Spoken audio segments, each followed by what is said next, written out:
The Secrets of Technology is brought to you by the StarQuest Production Network and is made possible by our many generous patrons. If you'd like to support the podcast, please visit sqpn.com/give.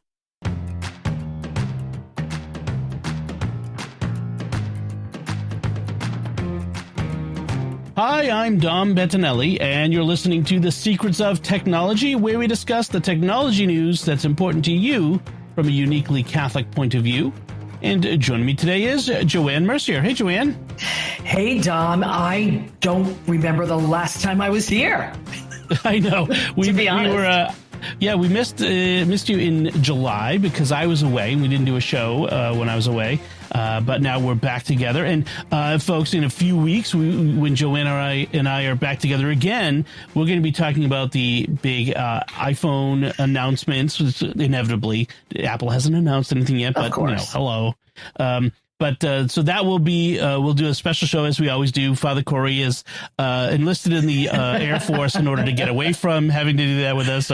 I'm sure that's not the reason, but I've heard from he's doing well out there in Utah, where he's a chaplain on an Air Force base, which is awesome. Good for him.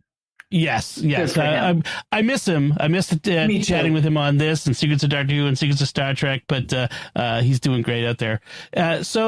I mentioned, the Apple announcements coming up, and that means also their OS releases are coming. The beta's been out, and a few weeks ago, I talked about all the Apple OS 26 betas. It's really easy to say that now. Apple OS 26 is much easier than saying all the other. Yeah, but they're all out. The public betas have been out for a little while. I've got the iPad 1, and I've got Tahoe on my laptop, and I've been thinking about doing it on my phone. But I talked about it with Pat and Father Andrew especially a few weeks ago on episode 307. But Joanne, you've been running the public betas. How's it been for you? Yeah, I'm a little crazy that way. I think the only thing that does not have a beta on it right now is my Mac at work, because that to me is more mission critical. But yes. I have it on everything else.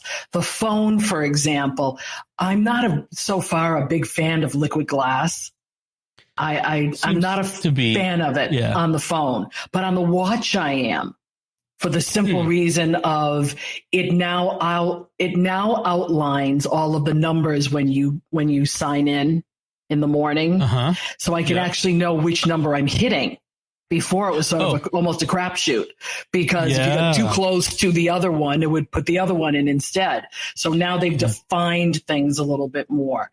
Both of these are running hot, meaning their batteries are doing more than, but that's the last thing they do is optimize the battery. So, but not too terribly bad. I like having, especially on the phone. The phone has been the surprise the last two times, last year and this year, because it's really stable. I'm not losing any calls. So it's not affecting anything in that respect. But, and the watch, same way. The biggest difference that I'm finding is the iPad. It's a total game changer for me, because my retirement plan is to go to a Mac Mini on my desk. And we'll talk about that later. The surprise is coming. And use the iPad as my portable. So, and I think I can do that now. That's going to work because of the way it works now. It's a pseudo Mac environment. You can still use it as an iPad. It'll still function normally. But now if you move windows and you have 4 of them on your screen, which is tough on 13 inches, but it's okay. It's, you can still have them, but you can also click them off now using what looks like an Apple environment, an Apple, Mac environment. Thing. Yeah. It's, and that helps because instead of trying to flick them off, it has not killed my iPad. I have a first generation M1. Yeah. So I was waiting to see what it would do to that. Battery life's been fine, surprisingly. It's still peppy.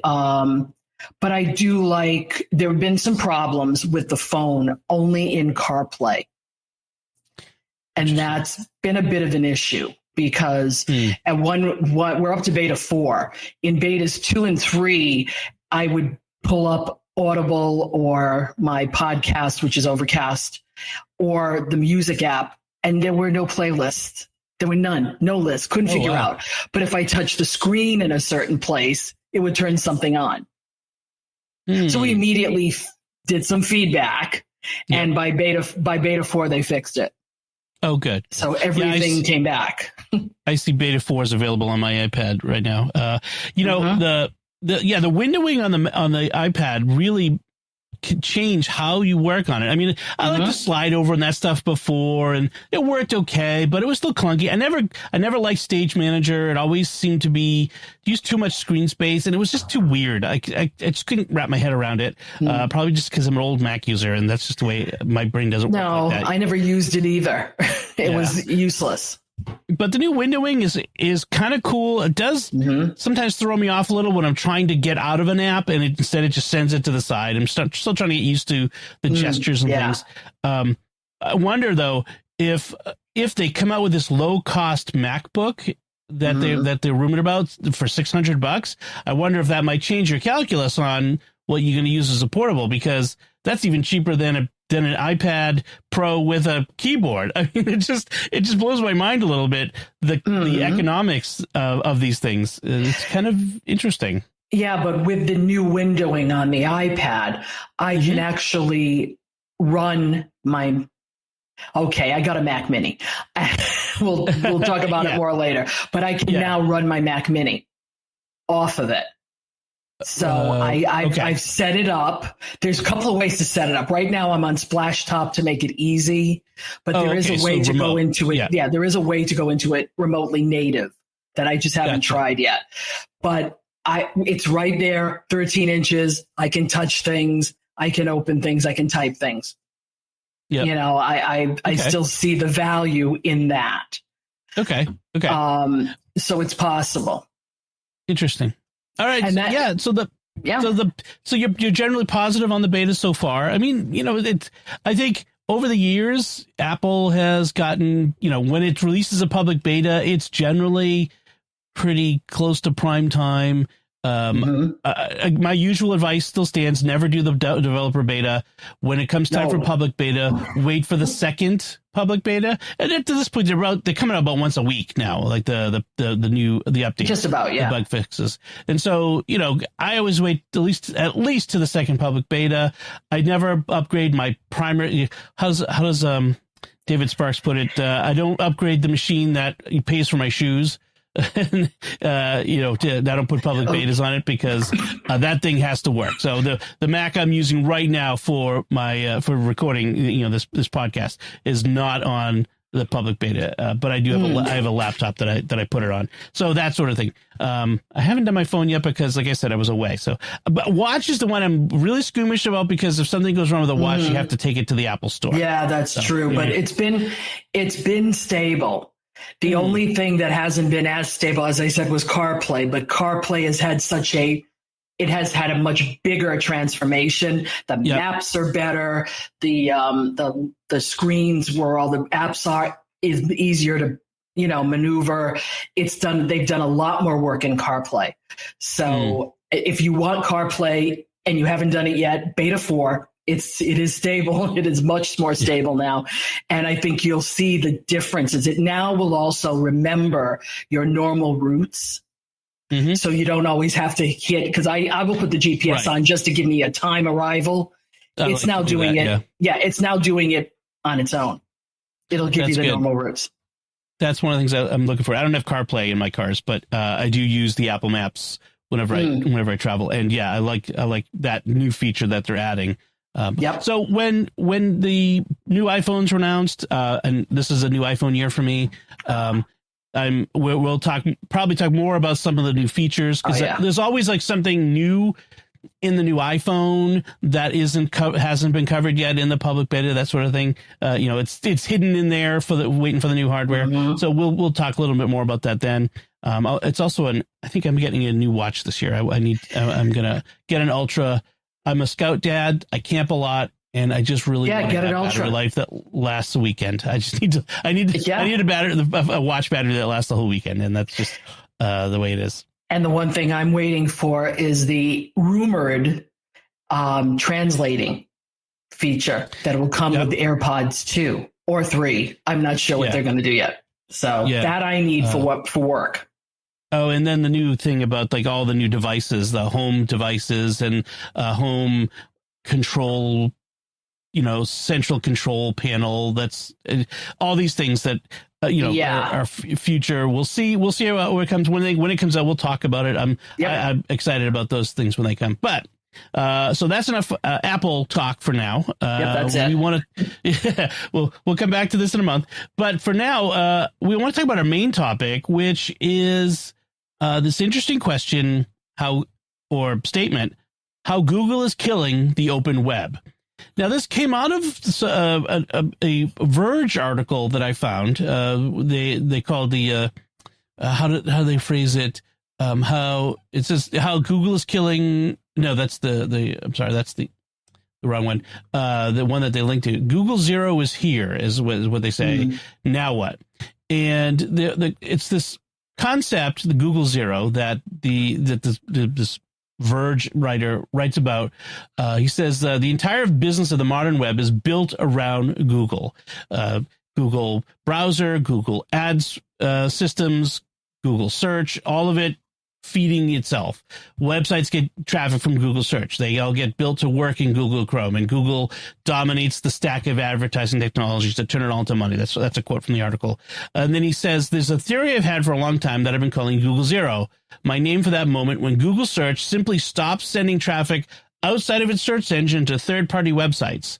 And by that, I think he's saying like the advent of things like AI summaries at the top of every search means fewer people are going to the actual sites that are doing the work of creating this and bringing together this knowledge. And let's be honest, those summaries aren't always correct. We know how AI can hallucinate they can get things wrong. Gosh, I should have made a note. There was an article about a guy filing a lawsuit because he was a real estate guy who did something based on, like, made a decision based on what he read in the AI summary. And it was a financial disaster because it was wrong. Right. So, he's filing a lawsuit.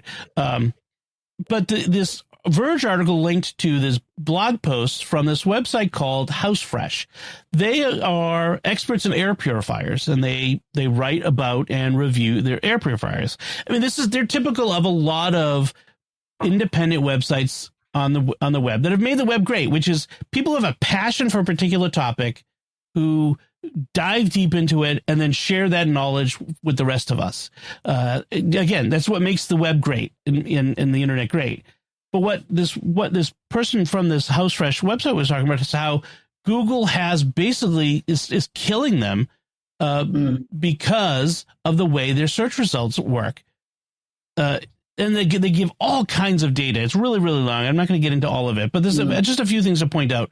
The same websites appear at the top of Google search results when you look for products or services. If you've ever had the experience of Googling for best headphones, you'll see best headphones for 2025, best reviewed headphones, all the, whatever it is. It's the same for every product. And it's the same companies. There's 16 companies who own dozens and dozens of publishers, named publishers, like Forbes or Popular Science or Condé Nast or whatever.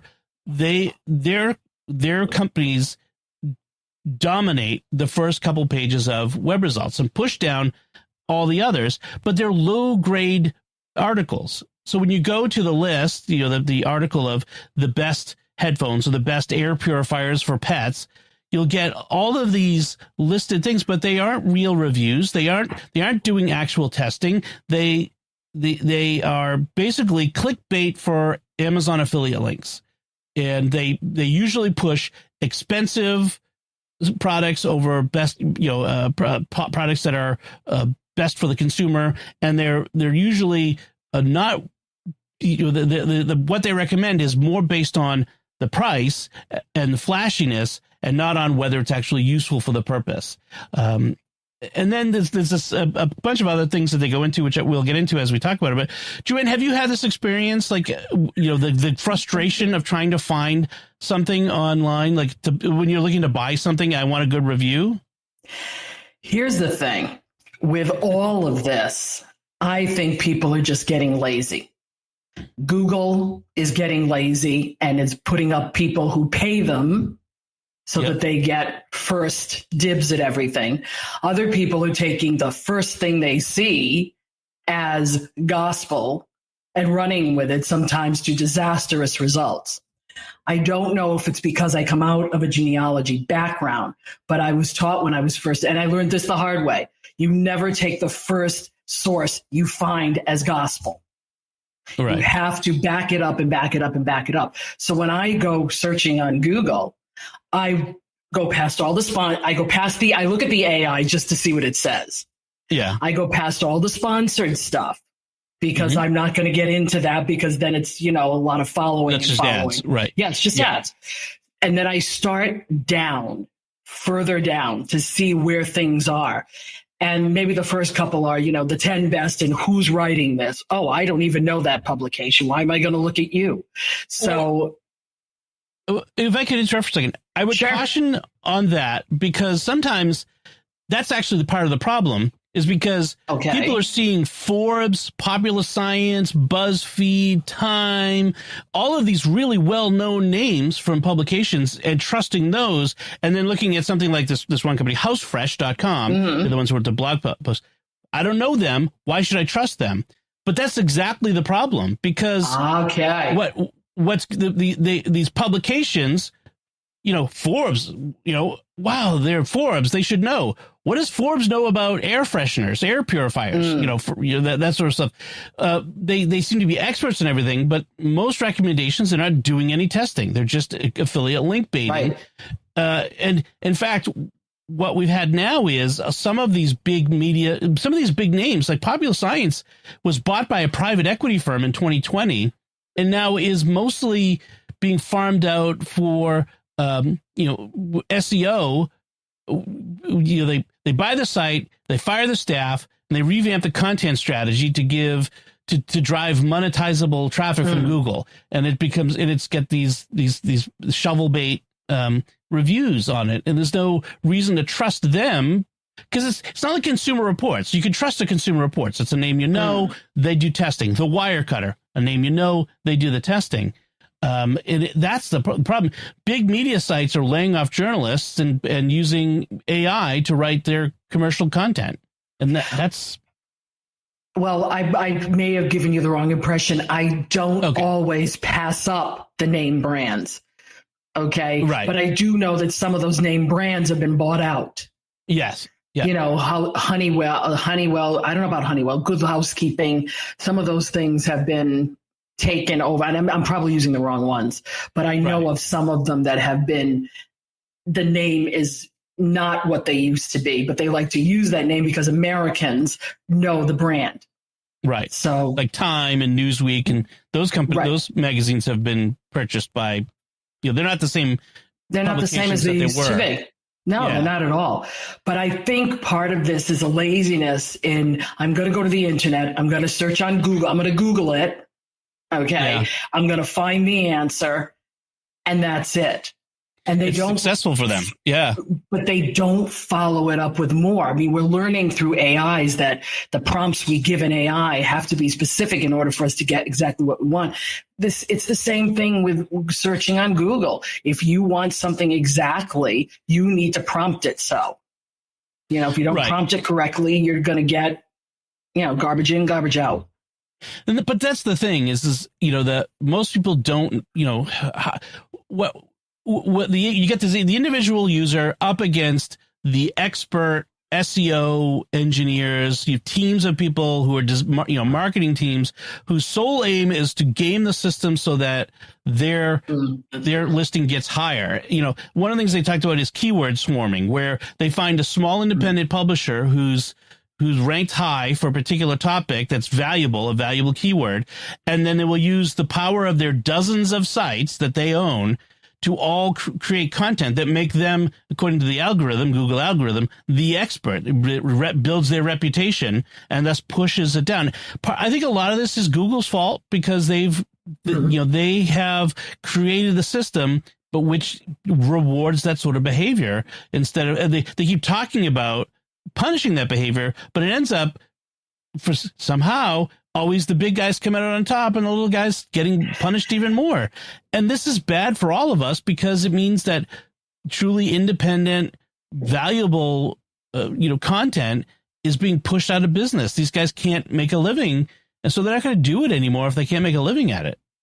Right, but the problem is we have, and I'm not saying we should have start to regulate. Oh boy, my brain this morning. Regulation for these companies, but we need some sort of an overseer, checker type of thing to be able to not let them run amok like this, because that's what they want, to make money. They're not here for any other reason but to make money. Oh yeah, right. Okay, no other reason. Shareholder value or whatever however you want to put it. Right. Yeah. In the beginning of the internet, people were much more magnanimous. They did things because it was new and exciting and they wanted to grow their knowledge. But now a lot of this is coming down to money. We pay for a good spot on Google. We pay for a good, we only put in so much of the right information in a chat GPT or a Claude or something. And so that, and if you want to gain all of that, you have to pay for it. So we keep getting hit with subscription. Google hasn't done that, but they just sell all of our, they just gather our info and sell it. Right. But also, for them, it's not even just the selling, gathering information and selling it, but also just they own both ends of the spectrum. They own the ads that these websites rely on to make their living, but they also own the search engine that sends traffic to these sites. I mean, I can understand a little bit. I'm not in favor of lots of government regulation, but I can kind of understand why the government would look at this and say, maybe this is a monopolistic situation that we need to look at, because Google owns both ends of this money funnel, and that's a problem. So how does this hurt the average user? I just want to kind of sum up. We've kind of hit on some of these, but I want to sum it up. We end up trusting reviews of overpriced bad products, right? Sometimes they're just overpriced, sometimes they're overpriced and bad, or just bad. So because a lot of these sites are pushing these sorts of things. We can't find the information we need that benefits us. And then the companies who are the real experts in these subjects are getting pushed out of business, the sites that are. So how do we fix this? What can we do?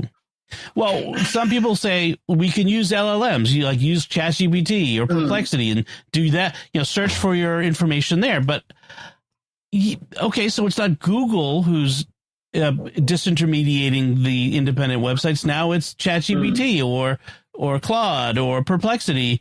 They're still, using the information that these independent publishers using or creating and cutting them out so that they're giving it directly to us. And I'm not sure I don't think that's better for us. I think in the long run, it's just not Google, I guess.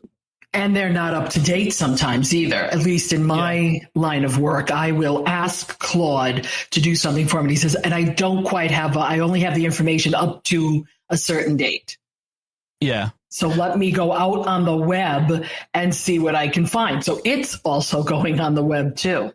Right. And ChatGPT now claims to be up to date, but one thing I keep running into is in our line of work, I reference Pope Leo a lot, and it keeps telling me, well, you should always use the actual Pope's name and not, this other name. I'm like, I finally said to it, ChatGPT, Pope Leo the 14th is the current Pope as of May 8th, I guess. Right. You should update your knowledge. So it's lacking in some areas. It does. Yeah. I'm surprised it doesn't give you Pope Leo the 13th. I know. I sometimes run stuff through it to do like grammar checking, and it keeps coming up with this every time Pope Leo was mentioned. I wrote a blog post about my trip to Italy and Rome, and of course Pope Leo comes up, and it's like, if this is a joke reference, you should be clearer in your referencing. I'm like, no, it's really Pope Leo. It was so weird. So in any case, LLMs are not the solution, I think. What else can we do? So. One of the recommendations, there's not a lot, frankly, we can do, but one of the things you can do is switch search engines.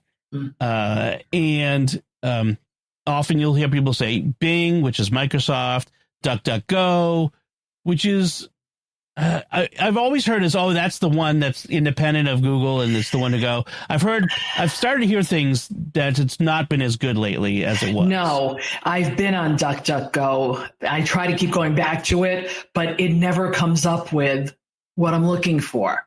It's always, so I feel badly because we do need another place to go.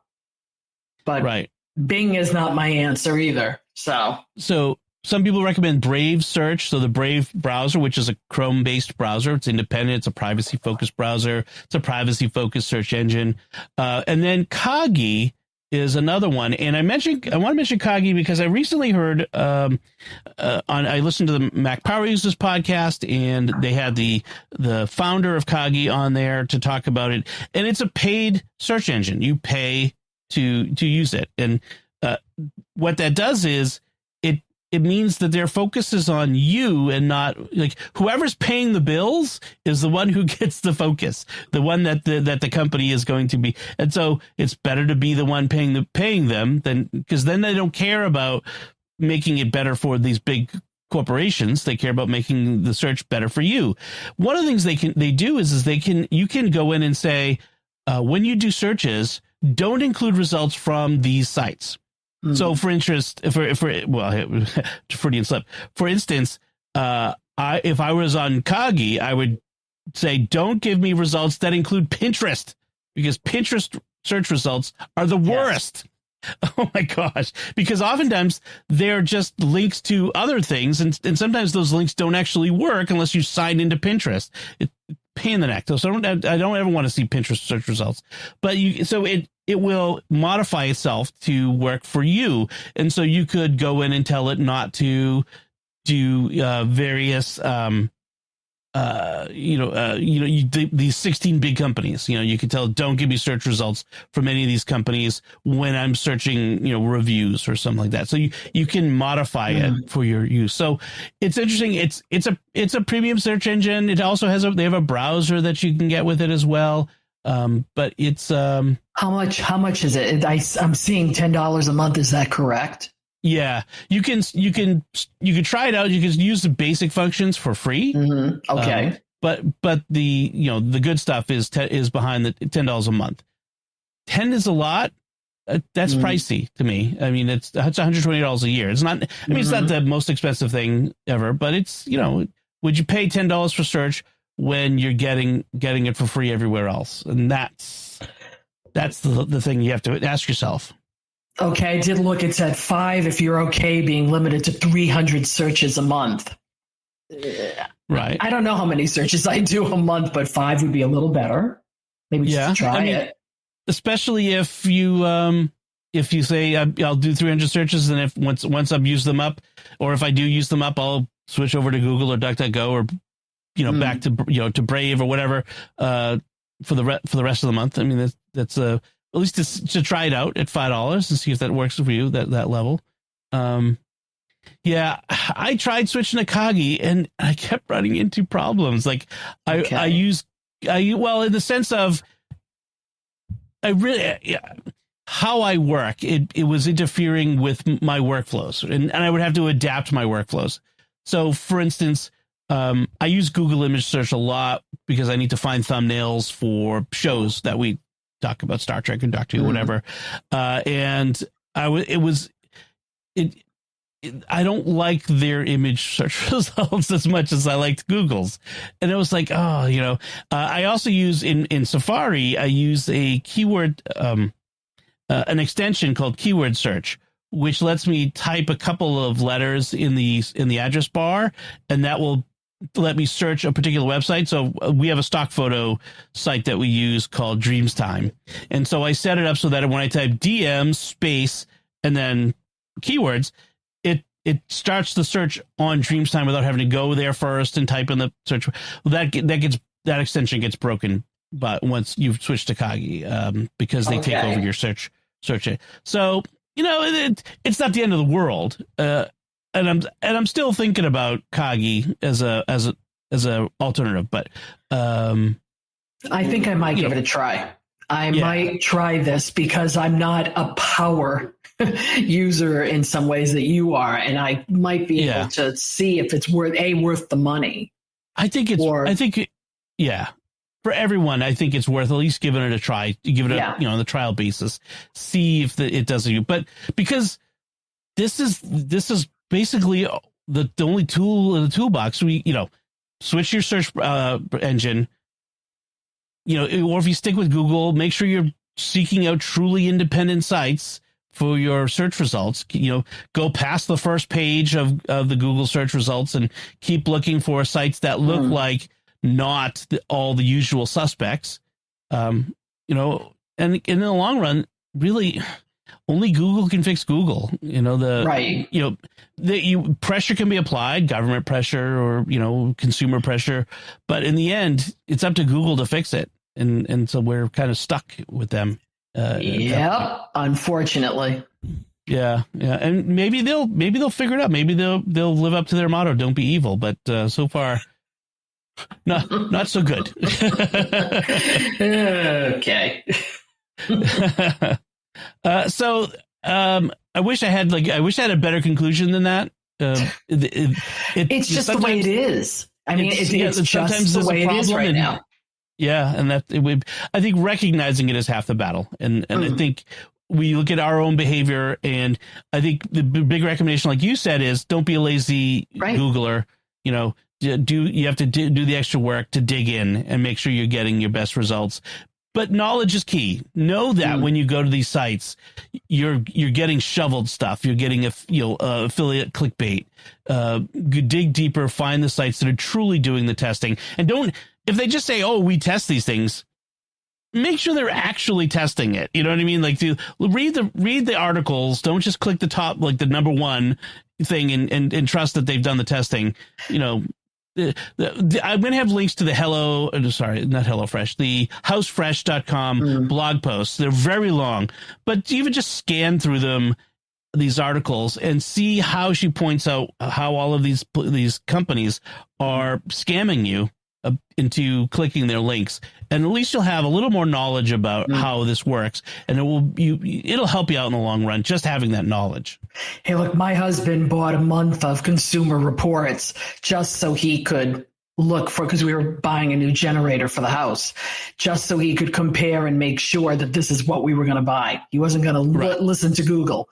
He said, I trust Consumer Reports. Yes, we can get a month. Let's do it. Right. That's how we did it. I would say also, on top of that, keep on top of the people you trust. Consumer Reports today is great. Make sure they're still the same Consumer Reports or Wirecutter or whatever site it is that you trust, HouseFresh, whatever. Make sure they're the same site in 6 months or a year when you're going back to them. Because again, a lot of these media companies get sold, and they end up in different hands and change their mission, and they become these clickbait factories. So be on top of things. All right. I think that's enough of that for now. We'd love to get anyone's feedback. If you have any questions or ideas for the future, we'd love to hear from you. Technology@sqpn.com, and we'll talk about that in the future. For now, we'd like to take a moment to thank our patrons who make it possible for us to create The Secrets of Technology, including William W., Aaron M., Joseph S., Victor L., and Michael B. Their generous donations at sqpn.com/give make it possible for us to continue The Secrets of Technology and all the shows at StarQuest. And you can join them by visiting sqpn.com/give. Speaking of Google, I think this was actually the article I was thinking of. The headline. Okay. I had forgotten I'd actually got this into the show notes. All right, so this is what happened. The headline is Google's AI pointed him to a customer service number, and it was a scam. So the guy was setting up a booking a last minute European vacation, as you do. He owns a real estate company in Las Vegas, so clearly he has money. He needed to book a shuttle to catch a cruise ship. He searched Google for the cruise ship company's customer service number. In the summary at the top, it gave him the customer service number. Called it, talked to the guy, gave him his credit card details, and it turns out that it was actually a scammer who had managed to game the Google Gemini AI summary thing into bringing out, giving people their number instead of the actual phone number for the cruise line. I don't know which one it was. This is a problem. And it's not just Google. It showed up in ChatGPT when people tried it there as well. Something to be aware of. I still call directly to places and do reservations. It must be I'm my age, okay, call me a boomer, I don't care. But he thought that's what he was doing. He was getting their phone number. Right, but I double check it. Yeah, don't just trust the number that comes up in the Google search or whatever search. Go to the website of the company, make sure it's the actual company's website. Yeah. I mean, you got to protect yourself. It's horrible that we have to do this. But yes, we're, stories like this are bearing out the fact that buyer has to beware, like huge time now, because it's getting more and more sophisticated. And some people will say through AI, and I wouldn't be surprised, to clone stuff like this and then set off on a different path. I mean, and so you think you're talking to the regular people. But even when I go to the website, like we're planning a last minute vacation right now. And when I go to book, I'm getting the number from the website after I make sure it's the website. Right. And then calling them to make the reservation. Right. That's the way you just need to be, well, as you put it earlier, don't be lazy. You really you have to do the work. There's no shortcut. You got to do the work to protect yourself. Yeah. The columnist, this is the Washington Post article, and the columnist who wrote this says, the guy who got scammed blames himself and the scammers that he didn't do the work. But the columnist says, I kind of blame Google because they should be doing a better job of not letting these scammers game the AI and game the algorithm to get their stuff listed higher. This is their problem. But the thing is, are they just gaming the algorithm, or are they legitimately paying Google? I think if they were paying Google, they'd be easier to track down. And I don't know that. I think you can play with that too. I suppose there's a lot of shell companies under shell companies. Well, Google, there are so many ads that Google doesn't vet. There's no human being vetting them. So there have been cases where there have been scam Google ads that Google have put up there, and they're supposed to be doing a better job of using technology to review them. But there's only so much you can do. There's thousands and thousands of these scammers out there, all parts of the world, who are just spending all day, every day, figuring out ways to trick and get by and that sort of thing. That's their job. So their job is to scam people. Yeah. The columnist offers some tips. Be suspicious of phone numbers in Google results or in chatbots. Google needs to stop making it easier for scammers. They know, Google knows that this is going on. The AI overviews at the top is a bad place to pick up critical financial information, just in general. Those two things, I think, is the big thing. Don't rely on the AI overview. Don't don't rely on chat. That AI overview looks like it's so legit. Like, we're just going to summarize it for you right here. You don't have to go any further. It's like there should be a disclaimer on it that says, this is just a summary. Please look at, continue looking for it can be wrong. It yes, can be wrong. It can very often be it wrong. is. Yes.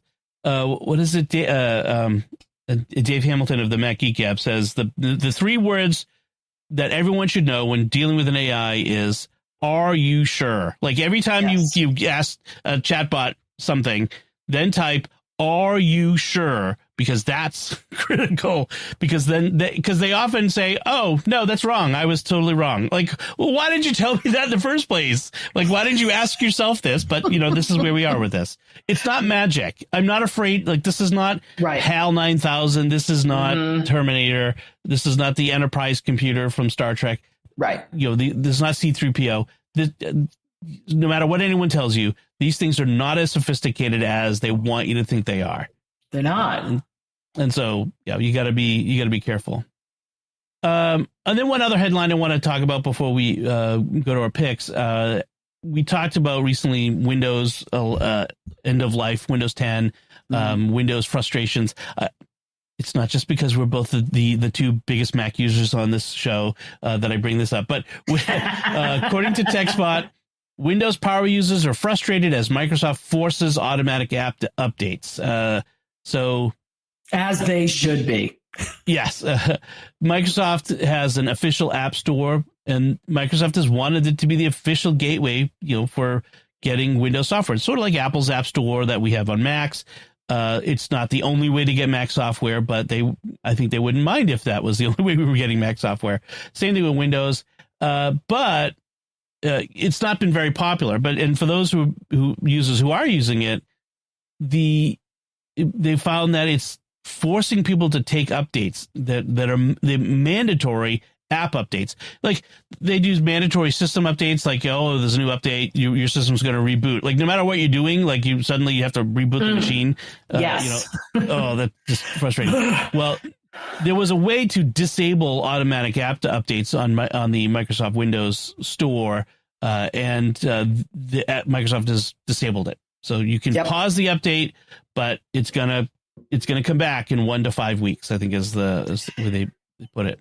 Yeah, and with their system one, I think you can skip 1 or 2 of the system updates in a year, but then the next year it's going to make you do it.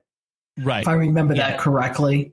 There's something along those lines. Yeah, I mean, we're not the Windows official Windows. I should ask Pat next time she's on about this. But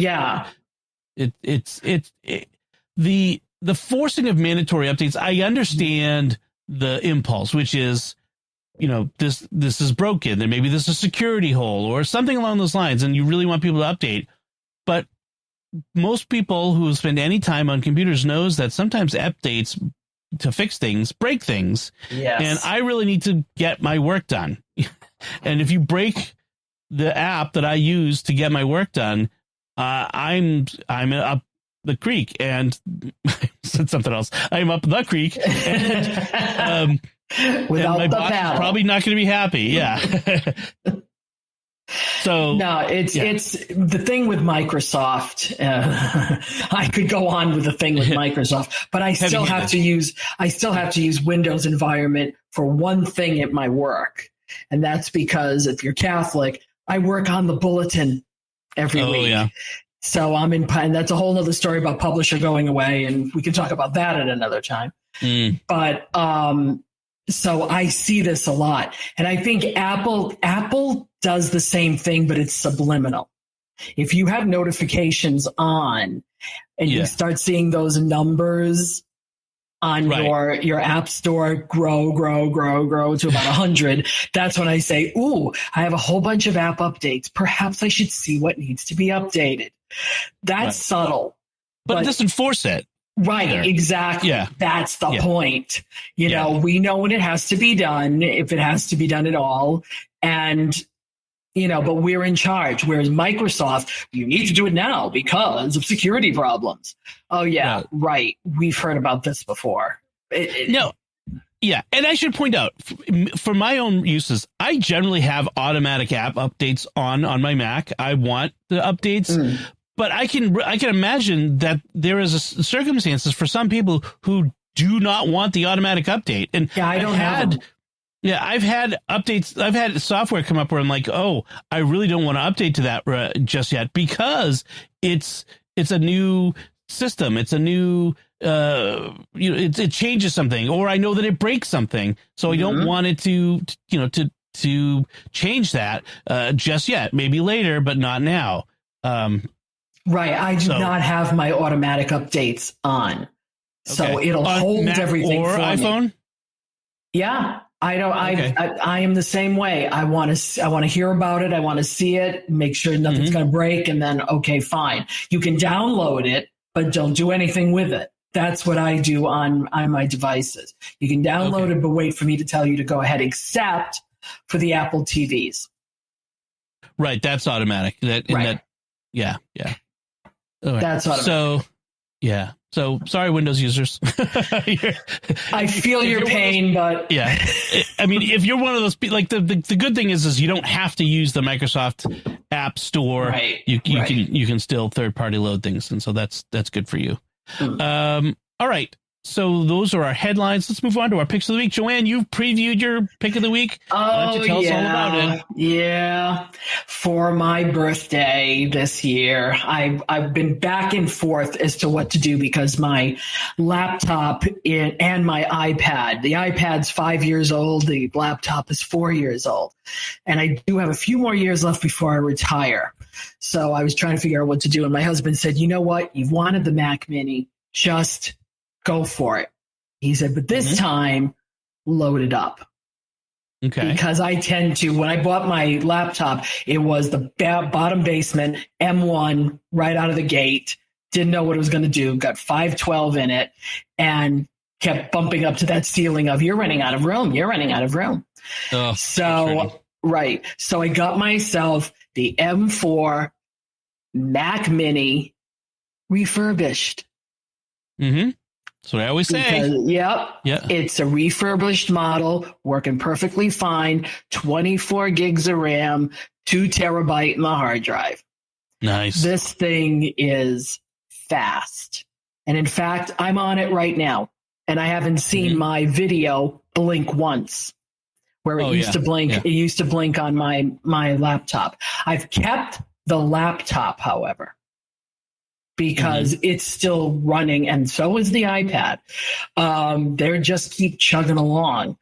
But this machine, if you're for $599 bargain basement price new, if it works, and I know it works this fast, I think it's a good starting machine for anybody who wants to start in Mac, or even somebody who is wanting to not have an all-in-one anymore.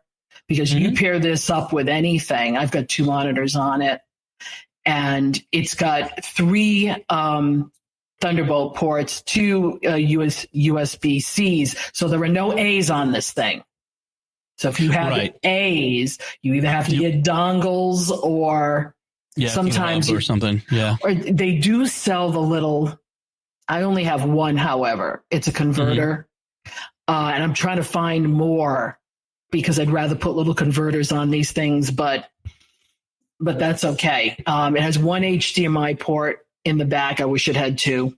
That's the Studio. I don't know if the Studio has 2. I think Studio still only has 1. But I really thought about, do I want to get the Studio or the regular Mac Mini? And the Mac Mini, I think I can use this now for the big foreseeable future, 8 years down the road. And then when I'm that old, will I really care? So, but if you're looking, $599 is their entrance price. I won't tell you what I paid for this, but because it was more. But if you go in the refurb store and you put in the specs, you can find some in those range. But these M series, the Silicon Macs, are just, they're going on and on and on. And M1 MacBook Air from 5 years ago is still a really good machine. Like, people who are using it. Most people who are using it probably don't need to upgrade it. And I mean, I upgraded my Mac Studio just because I push it so hard. Being able to render a 4K video in half, in an hour instead of 4 hours makes a big difference. For me. I saw the difference, and now I do smaller versions. I saw the difference between the laptop and this, and I rendered videos for work that would normally take 15, 20 minutes on my laptop in like less than 5. Right. On this one. So, right. And that was 4K. Yeah, that was 4K. It is. The nice. We've really gotten to a point where the power price for Mac stuff has really gotten really good. Yeah, and I'd love to replace the one I have at work, because I have an M1 Mac Mini at work, but we're a poor parish, so it's going to take a little while longer. But this is a good price, a good machine if you're looking for and Tahoe's been working fine. Beta's been working great on it. But I did a clean install. So for those of you geeky people, if you do a clean install, you automatically get rid of all the problems you had on your last machine. The way everything's in the cloud these days is, I think a clean install should be standard practice. Just you put in your cloud credentials, your Dropbox, your iCloud, whatever, let all that stuff be pulled down again, and just reinstall whatever software you're actually going to use. I think that makes sense these days. A clean install for a new Mac anyway is the way to go. I think it really is. So my pick, it came out of some frustration. This was I ended up with this not realizing I'd get it. So a couple years ago, we got a new heat pump for our house. Our air conditioner, we had central air, broke down, and we ended up, Massachusetts had this deal where you could get a big rebate if you installed a heat pump instead of an air conditioner. So and to make it the same price. And so the heat pump provides both heat and air, cold air. Was fine for a couple of years, and then we had this problem over the winter where the heat pump wasn't working, and we had all these issues, and we had the company come out to look at it. Long story short, the thermostat, the old Nest thermostat we had, was bad. Something went wrong with it. It was one they installed with the system, but it was the older generation. So they installed a new Nest Learning thermostat, 4th gen, and wow, this is really great. It is so capable. One of the things it does with the heat pump is heat pumps have this thing where they are only good down to a certain temperature. If you buy a more expensive system, they get the bottom temperature is lower. So, in here in Massachusetts, it's not unheard of to get below 0 temps occasionally, or even below 5. Our heat pump is really rated best to down around 10 degrees above 0, which is pretty cold for most people and most anyone. But we get that, we'll get that pretty much every winter, at least a few days of that. And then what gets below that, there was a system in our air handler. So we have an air system as opposed to a water system. We have an air handler that puts on, like, they're called heat sticks. They're just basically they get hot, and it's like a portable heater, the same sort of technology. Electricity runs through it. They get hot. They blows the hot air through. But we needed to have it, switch over gradually, so instead of at 10 degrees, flip the switch from one to the other, the heat pump gets less efficient over a period of temperatures. And so the whole reason I bring this up is the Nest thermostat, this 4th gen, if it's programmed correctly, and you'll have to have a technician program it, I'm pretty sure. I wouldn't have been able to figure it out myself. They can program it so that it falls over. So it activates the heat sticks, and they supplement the heat pump as it gets less efficient until eventually at a certain temperature, the heat pump is off and it's all the heat sticks. And that made a huge difference for us. We were suddenly not cold all the time. If I had to rely completely on the heat pump, I would have never done it, because I don't want my family to be cold, no matter how efficient it is. I would have stuck with oil heat. But this system with the Nest thermostat is really good. And I've had a Nest thermostat of one kind or another for 12, 13 years now. They're great. A lot of people have them. I really like to be able to program it, having certain temperatures, the temperature ranges, set up schedules, all that sort of stuff. Be able to turn it on and off remotely. One of the things we do is when, we're out for the day on a hot day, the thermostat is off. But, when we're headed home, we turn on the AC so that by the time we get home, it's brought the temperature down a little. So, Yeah, and I'm just noticing on this because I would love to have one of these, but I keep being told you need 3 wires. But I'm just reading on this. It says there's no C wire required to install this in most homes. Right. So my husband have to. But my husband may be getting the, gee, honey, we really should get a Nest, and here's the specs, and we still need somebody to come in and put it in, but still. I would suggest to people, like when I got the first one, I did it myself, but I would suggest that you're probably better off. These are sophisticated enough. You probably want to have a technician who knows what they're doing come in and do it for you. Mm-hmm. Even then, we had some issues when we had our current company, HVAC company.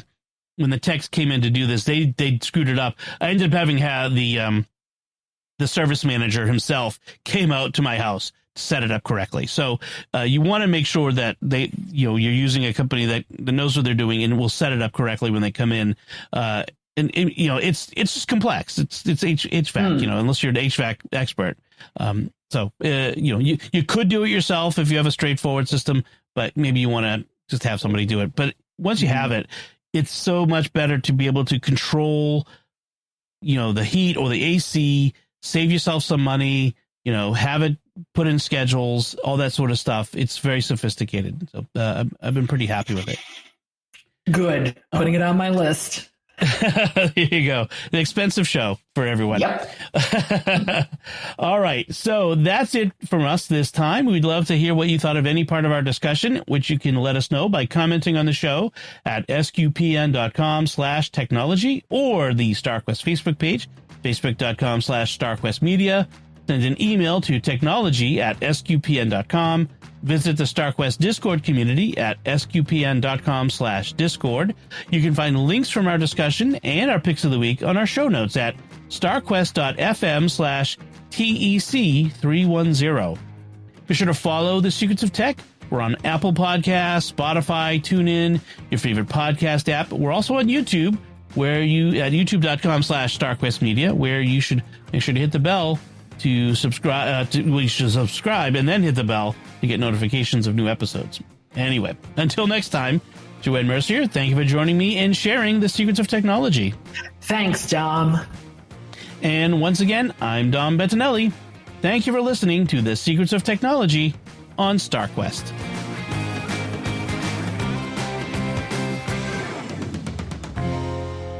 Here's another show on the StarQuest network you're sure to enjoy. Jimmy Akin's Mysterious World. Find the show wherever fine podcasts are found or at sqpn.com/mysterious.